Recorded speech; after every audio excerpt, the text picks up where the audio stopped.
नमस्कार, एक बार फिर से आपका स्वागत है national cooperative union of India के ई लर्निंग वीडियोस पे। मैं हूं आपका दोस्त अनुराग और आज फिर हमारे साथ जुड़े हैं doctor VK Dubey. Doctor VK Dubey cooperative law में एक्सपर्ट हैं। कल हमने इनसे चर्चा करी थी कि कैसे एक कोऑपरेटिव क्या है, इसमें क्या डिफरेंस है प्राइवेट सेक्टर और गवर्नमेंट सेक्टर में, कोऑपरेटिव को कैसे रजिस्टर कराया जाए, कोऑपरेटिव के रजिस्ट्रेशन में क्या क्या डॉक्यूमेंट्स होते हैं। कल इन पर हमने डिस्कशन करी थी। आज सर हमारी जो डिस्कशन रहेगी जी, उन डॉक्यूमेंट्स में जो एक मेन बहुत बड़ा डॉक्यूमेंट है बाईलॉज पे रहेगी और उसके बाद सदस्यता पे जो मेंबरशिप है। तो सर स्वागत है आपका। धन्यवाद। पहला जो हमारा सवाल जो दर्शक हमसे बार बार पूछ रहे हैं वो ये है कि बाईलॉज क्या होते हैं। जी देखिए, कोई भी कोऑपरेटिव सोसाइटी 3 डॉक्यूमेंट्स, उसके जो कानूनी डॉक्यूमेंट्स हैं जिन्हें हम लीगल डॉक्यूमेंट्स कहते हैं, वो 3 होते हैं। एक एक्ट होता है और एक रूल होते हैं और एक बायलॉज होते हैं। ये लीगल डॉक्यूमेंट्स कहलाते हैं और इन्हीं के अनुसार सोसाइटी चलती है। एक्ट पार्लियामेंट में या लेजिस्लेटिव असेंबली में स्टेट का बनता है। केंद्र का जो बायलॉज होता है, लॉ होता है, वो दोनों सदनों में जो है बनता है और स्टेट वाला लेजिस्लेटिव असेंबली में होता है। और जो रूल होते हैं वो उसको एक्ट को कैसे हम फील्ड पर लागू करें, वो फिर अधिकारी लोग उस एक्ट को सही तरीके से लागू करने के लिए कुछ रूल बनाते हैं।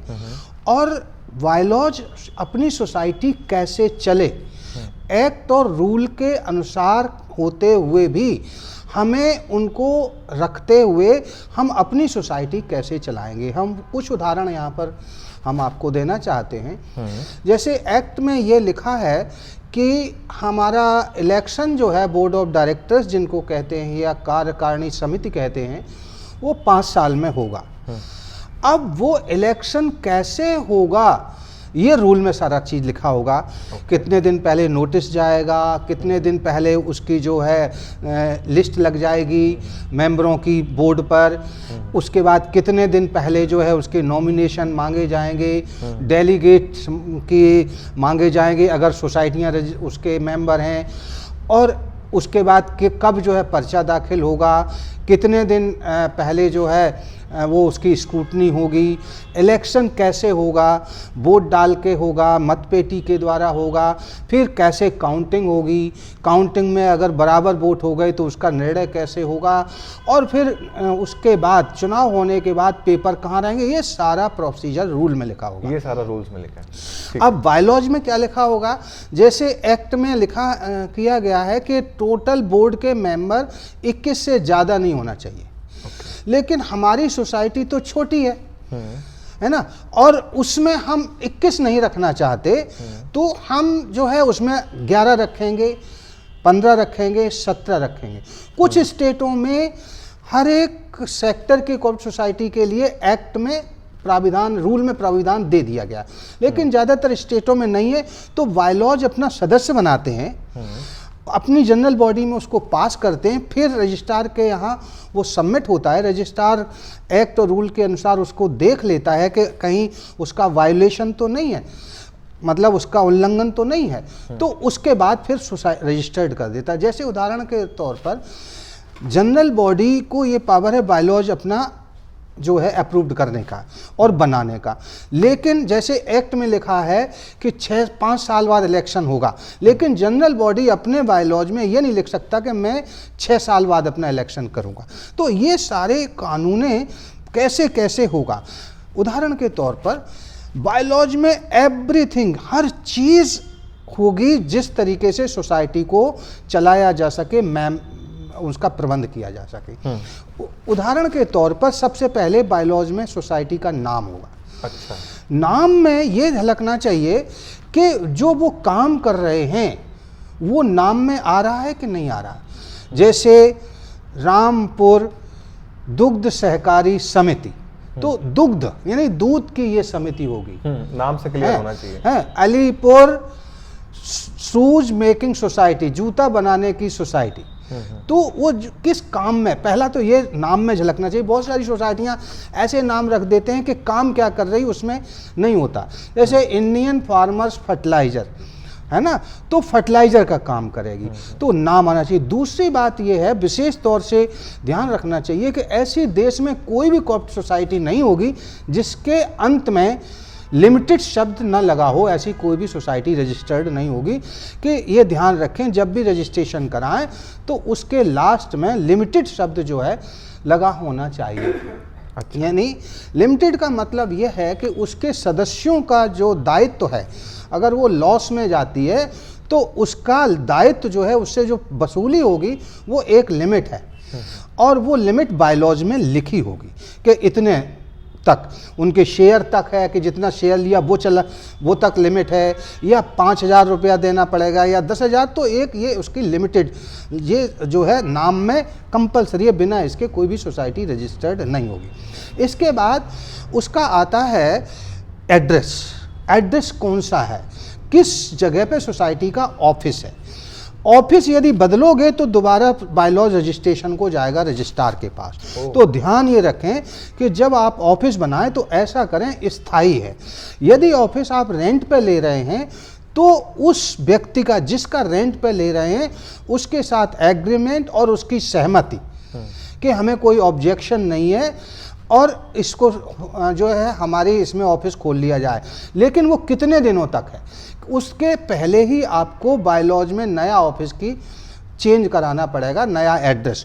और नया एड्रेस की सूचना प्रत्येक मेंबर को जानी जरूरी है, जिस एजीएम में ये नया ऑफिस का पास होगा। उसके बाद तीसरा उसमें मुख्य रूप आता है कि एरिया ऑफ ऑपरेशन, कार्य क्षेत्र, कि सोसाइटी का कार्य क्षेत्र क्या होगा। तो ज़्यादातर लोग ये समझते हैं कार्य क्षेत्र का मतलब हम किस क्षेत्र में बिजनेस करेंगे। रजिस्ट्रार लोग भी ये कहते हैं नहीं, आप अपना सामान दूसरे शहर में कैसे बेच सकते हैं, दूसरे जनपद में कैसे बेच सकते हैं, दूसरे देश में कैसे बेच सकते हैं, क्योंकि आपका कार्य क्षेत्र तो एक विलेज है। तो उसमें आपको ये ध्यान रखना है कि ये लिखना कि सोसाइटी का कार्य क्षेत्र 1 गांव, 2 गांव, 3 गांव, 1 जिला या 10 जिले या 1 स्टेट। लेकिन उसमें आगे लिखना है सोसाइटी का कार्य क्षेत्र मेंबर्स को भर्ती करने के लिए इतना है, लेकिन सोसाइटी व्यापार किसी भी जगह भारत में या किसी देश में करेगी। ये बात अगर आपके बायलॉज में लिखी है तो आपको बाद में रजिस्ट्रार लोगों को परेशान नहीं करेंगे और आपका बिजनेस कहीं भी आप कर सकते हैं, देश में कर सकते हैं, विदेश में कर सकते हैं, कोई दिक्कत नहीं। अगर ये भाषा नहीं लिखी होती है, हालांकि उसका सीधा सा मतलब लॉ ये है, अगर आप लॉ जानते तो आप कहिए कि कार्य क्षेत्र से मतलब केवल सदस्यता की भर्ती से है, कार्य क्षेत्र का मतलब व्यापार से नहीं होता। लेकिन अगर आप बायलॉज में लिख लेंगे तो ये फिर आपको क्लियर हो जाएगा कि हर आदमी, हर मेंबर बता सकता है कि नहीं सर, हमने तो पहले ही रजिस्ट्रेशन है, अब आप इसमें हस्तक्षेप कोई भी अधिकारी नहीं कर सकता। कार्य क्षेत्र। उसके बाद आता है कि मेंबर्स के शेयर कितना होगा, उसका कितना रुपया, एक शेयर की वैल्यू कितनी होगी। और कोई भी व्यक्ति, ये भी लिखना होगा लाइन में कि कोई भी व्यक्ति 20% से ज़्यादा के शेयर नहीं ले सकता। लेकिन कुछ स्टेटों ने इससे कम भी अपना लिख लिया है ना, जैसे 10% से ज़्यादा नहीं लिखता, चूंकि स्टेट का एक्ट है। तो कुछ उसने अपने स्टेटों ने ऐसा लिख लिया कि 10% से ज़्यादा कोई व्यक्ति शेयर नहीं खरीद सकता, जितने शेयर उस दिन लिए गए हों, जिस दिन वो कोई व्यक्ति शेयर ले रहा हो, उस दिन की बात कथा है। कुछ बड़ी बड़ी सोसाइटियों में एक ऑथराइज शेयर कैपिटल होती है कि आखिर कितने तक के शेयर ये सोसाइटी मेंबरों को देगी। उस स्थिति में 20% या 10% क्लियर होता है। लेकिन जिन सोसाइटियों में ऑथराइज शेयर कैपिटल नहीं लिखी होती, छोटी सोसाइटी हैं, उनमें जिस दिन कोई व्यक्ति नया शेयर ले रहा हो, उस दिन कैलकुलेशन आप करें कि कितने तक शेयर बिक गए हैं और आज ये जो ले रहा है वो जो है कितने के शेयर ले रहा। लेकिन भारत सरकार और अगर एनसीडीसी भी लेना चाहे या राज्य सरकार, उस चाहे गांव लेवल की सोसाइटी हो तो गांव लेवल की राज्य सरकारें ज़्यादा शेयर लेती हैं अक्सर, इनके लिए कोई भी प्राविधान नहीं है कि वो कितना भी शेयर खरीद सकती हैं, लेकिन इनके शेयर वापस करने योग्य होते हैं कि इनके शेयर वापस किए जा सकते हैं, और उसको बायलॉज में लिखना है कि वापस होंगे कैसे। तो उसमें ये प्राविधान लिखा होगा कि हम कितने दिन बाद या क्या कंडीशन के बाद हम ये शेयर वापस करेंगे। अगर आपने कंडीशन कोई नहीं लिखी अपने बायलॉज में तो ये प्राविधान है, सरकार चाहे राज्य सरकार हो या स्टेट सरकार लेने के लिए तैयार हो अपने वापस, और सोसाइटी देने के लिए तैयार हो, यानी दोनों के आपसी जो है सहमति से, यानी म्यूचुअल कंसेंट इसको कहते हैं अंग्रेजी में, तो आपकी सहमति से ये वापस किए जा सकते हैं। अब उसके बाद कि बोर्ड कैसे बनेगा, जनरल बॉडी कैसे बनेगी, तो जनरल बॉडी होती है, ये भी बायलॉज के सब हम पार्ट बता रहे हैं, उसमें ही सब बातें आएंगी कि जनरल बॉडी होती है कि सारे मेंबरों को हम जनरल बॉडी कहते हैं, सारे मेंबरों को, ऑल मेंबर बार बार ना कह ले, जनरल बॉडी के हिस्से सभी होते हैं। लेकिन आगे आपको ये लिखना है कि अगर आपकी ये है कि आपका जो विजन बड़ा है, हम बड़ी सोसाइटी बनाएंगे आगे चल के फ्यूचर में, तो आप लिखिए कि ये प्राविधान दिया हुआ कि अगर किसी समिति में 1000 या उस एक्ट के देख लीजिए, स्टेट के ज़्यादातर स्टेटों में 1000 है कि 1000 से ज़्यादा सदस्य हैं तो एक स्मॉलर जनरल बॉडी बनाई जाती है, उसको कहते हैं आरजीबी, रिप्रेजेंटेटिव जनरल बॉडी। तो वो रिप्रेजेंटेटिव जनरल बॉडी बनाई जा सकती, और फिर वो कैसे बनाएंगे, उसका प्रोविज़न कैसा होगा कि किस तरीके से आप 20,000 में से 1000 चुनेंगे, उसका पूरा प्रोविज़न बायलॉज में आपके में लिखा होना चाहिए। उसी हिसाब से आपकी आरजीबी बनी, रिप्रेजेंटेटिव जनरल बॉडी बन गई, या आरजीबी, उसको शॉर्ट में आरजीबी कह देते हैं, रिप्रेजेंटेटिव जनरल बॉडी। उसके बाद सारे पावर जनरल बॉडी के जो 20,000 या 10,000 मेंबर के इस आरजीबी में आ गए, इसमें से ही फिर बोर्ड चुना जाएगा।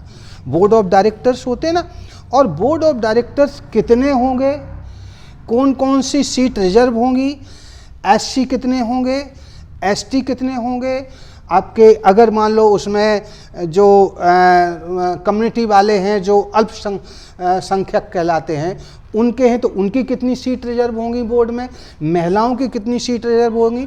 ज़्यादातर एक्टों में दिया गया, एक एससी एसटी की दिया गया है और एक दी गई है महिलाओं की, ये रिजर्व हैं ज़्यादातर स्टेटों में। लेकिन कुछ जगह में मान लो जो कम्युनिटी वाले हैं जो अल्पसंख्यक हैं ज़्यादातर बाहुल्य में हैं और सोसाइटी में भी मेंबर हैं, तो वो भी आप रिजर्व कर सकते हैं कि इतनी सीट्स 1 2 जो भी है वो रिजर्व कर सकते हैं। और वो कंस्टिट्यूएंसी कैसे बनेगी, ध्यान ये रहे बायलॉज में, जब कंस्टिट्यूएंसी आप बायलॉज में बनाएं कि हर एक कंस्टिट्यूएंसियों में वोट डालने वाले यानी सदस्य की संख्या लगभग बराबर हो। ऐसा ना हो किसी कंस्टिट्यूएंसी में 10 लोग हैं और किसी कंस्टिट्यूएंसी में 500 लोग हैं, तो वो डेमोक्रेसी नहीं कहलाएगी। तो ये बायलॉज में ही आप क्लियर करें कि किस तरीके से हमारा बोर्ड बनेगा। बोर्ड की फिर मीटिंग, जनरल बॉडी मीटिंग कब होगी, है ना, और उसमें जनरल बॉडी में मेंबर्स कौन कौन से हमारे सोसाइटी में होंगे। तो अभी मेंबर्स के बारे में हम आपसे बात करेंगे डिटेल में। तो मेंबर्स कौन कौन से मेंबर होंगे और उनका क्या क्या अधिकार होगा, यानी बायलॉज में हर चीज़ लिखी होगी, ऐसा कोई पॉइंट नहीं होगा जो आपके बायलॉज में न लिखा हो और एक्ट में हो। आप एक्ट के अनुसार अपने बायलॉज में लिखना कि आपको क्या करना है। उसके बाद ये सारी पहले बिजनेस कौन कौन सी करेंगे, ये सब क्लियर होने के बाद बोर्ड बन गया। बोर्ड के बाद बोर्ड की मीटिंग कैसे होगी, फिर मेंबर्स को अगर हमें सस्पेंड करना है, टर्मिनेट करना है या उनके पावर सीज करना, तो उसका क्या प्रोसीजर होगा, कैसे करेंगे, ये बायलॉज में आ गया। बोर्ड की मीटिंग कैसे आ गई। उसके बाद अगर शेयर किसी को ट्रांसफ़र करना किसी के, तो उसका क्या प्रोविज़न होगा। उसके बाद हमारे जो हमारे रिकॉर्ड्स हैं वो कौन कौन से हमारे सोसाइटी रिकॉर्ड रखेगी। हमारा यदि कहीं किसी से के साथ कंट्राडिक्टी हुआ मेंबर टू सोसाइटी, तो हम कैसे रिजॉल्व करेंगे, और कैसे हम किसी की जो जैसे मान लो डिसीज मेंबर है, अगर किसी मेंबर की मृत्यु हो गई है तो हम बायलॉज में क्लियर कर लें कि उसके पैसा किसको दिया जाएगा। वो प्रोफॉर्मा जब आप मेंबरशिप बनाए तो उसी में नॉमिनी का नाम भरवा लें। नॉमिनी अगर है तो ठीक है, और अगर नॉमिनी नहीं है तो फिर आपका क्या प्रोसीजर होगा कि परिवार के कौन कौन से लोग किस तरीके से उसका बंटवारा होगा। ये सारी चीज़ें आपके बायलॉज में, ये ब्रीफ में मैंने बताया। मतलब बहुत वास्ट है। हाँ, बहुत बायलॉज के अंदर क्या क्या हो सकता है। जी जी जी, एक तरह से जैसे पूरे कंप्यूटर की प्रोग्रामिंग होती है उसी तरीके से सोसाइटी की सारी प्रोग्रामिंग हमने बायलॉज में फीड कर रखी है। बिल्कुल बिल्कुल। ठीक है, धन्यवाद दुबे जी। इसके बाद हमारा जो सवाल आता है वो आता है मेंबर्स के बारे में, सदस्यता के बारे में। पहले मेंबर्स कितने प्रकार के हो सकते हैं? देखिए, हमने बताया ना हर स्टेट का एक्ट अलग अलग है, तो हर स्टेट में मेंबर्स का थोड़ा थोड़ा डिफरेंस हो सकता है, लेकिन ज़्यादातर स्टेटों में 4 तरीके के मेंबर आपको देखने को मिलेंगे। एक तो होते हैं ऑर्डिनरी मेंबर। नाम ऑर्डिनरी है, इसको हिंदी में सामान्य सदस्य कहते हैं। किसी किसी स्टेट में इसको A क्लास नाम दिया गया। तो ये वास्तविक सदस्य होते हैं और इन्हीं के हाथ में सब पावर होता है। शेयर यही खरीदते हैं, मीटिंग भी यही अटेंड करेंगे, डिविडेंड भी इन्हीं को मिलेगा, इलेक्शन बोर्ड के मेंबर्स भी इलेक्शन इसी में से आएंगे, और सारा डिसीजन ही ये लेंगे। तो ये हो गए हैं कहते हैं ऑर्डिनरी में। अब बहुत सारे काम ऐसे होते हैं कि सोसाइटी दूसरों के साथ भी करती है, मेंबर नहीं है लेकिन उनकी आवश्यकता है। उदाहरण के तौर पर जैसे बैंक खुली हुई है, कोऑपरेटिव बैंक है, उसके आसपास में बहुत सारे लोग रहते हैं, सारे मेंबर नहीं है, लेकिन बिजनेस बैंक को करनी है, तो बाकी के लोग भी उसमें अपना अकाउंट खोल सकते हैं, और अकाउंट खोल करके अपना जो उनका निर्धारित ब्याज है सरकार का वो लेंगे, और उसमें अपना पैसा जब निकालना चाहें निकालेंगे नज़दीक का, लेकिन इनको लोन नहीं मिलेगा। कुछ अर्बन बैंकों ने किया है कि इसको गोल्ड लोन वगैरह देते हैं। तो इन तरह के मेंबर्स को क्या बोलते हैं सर? अभी इनको बताएं नॉमिनल मेंबर। नॉमिनल मेंबर इसको सामान्य सदस्य। तो ऑर्डिनरी हो गए, वो हो गए साधारण सदस्य। अच्छा, साधारण और नॉमिनल। हाँ, एक तो हो गए ऑर्डिनरी, इंग्लिश में कहें यानी साधारण सदस्य, और ये होते हैं नाम मात्र के सदस्य। नॉमिनल माने नाम मात्र के सदस्य। हिंदी थोड़ी सी आप अपना देख लेना, नाम मात्र के हर एक स्टेट में कुछ अलग अलग नाम भी हो सकते हैं इनके। वैसे नाम मात्र, नॉमिनल एक ही शब्द है इंग्लिश का, वो इसके नाम मात्र के सदस्य। तो नाम मात्र के सदस्य को इसीलिए होते हैं कि, लेकिन इनकी जो ड्यूरेशन होती है कि कितने दिनों तक रहेंगे, ये इनका कोई निश्चित नहीं होता।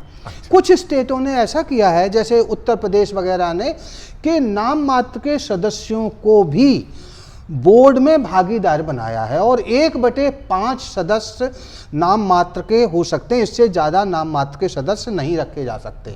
यानी 20% तक ही नाम मात्र के सदस्य होंगे, और कुछ सीटें उनको बोर्ड में भी दी हैं कि कहीं लॉस अगर हो गया तो इन नाम मात्र के लोगों का भी होगा।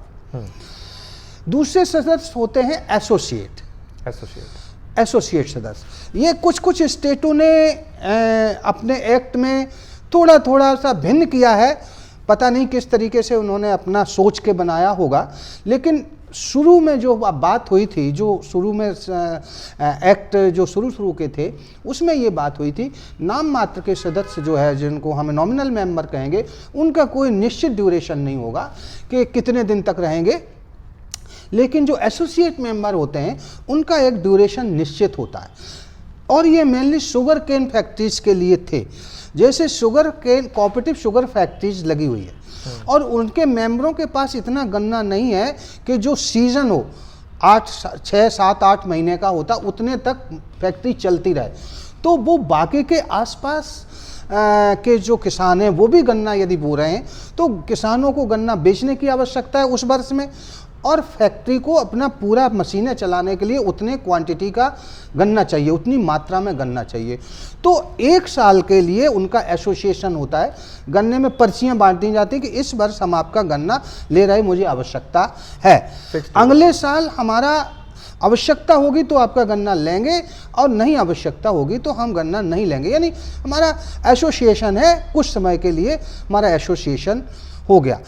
और जैसे मान लो आपको अपनी बिल्डिंग बनवानी है सोसाइटी की, तो जो कॉन्ट्रैक्टर है उसको मैंने एसोसिएट मेंबर बना लिया, और जैसे ही बिल्डिंग ख़त्म हुई, हमारा काम ख़त्म, हमारा उसका कोई एसोसिएशन नहीं।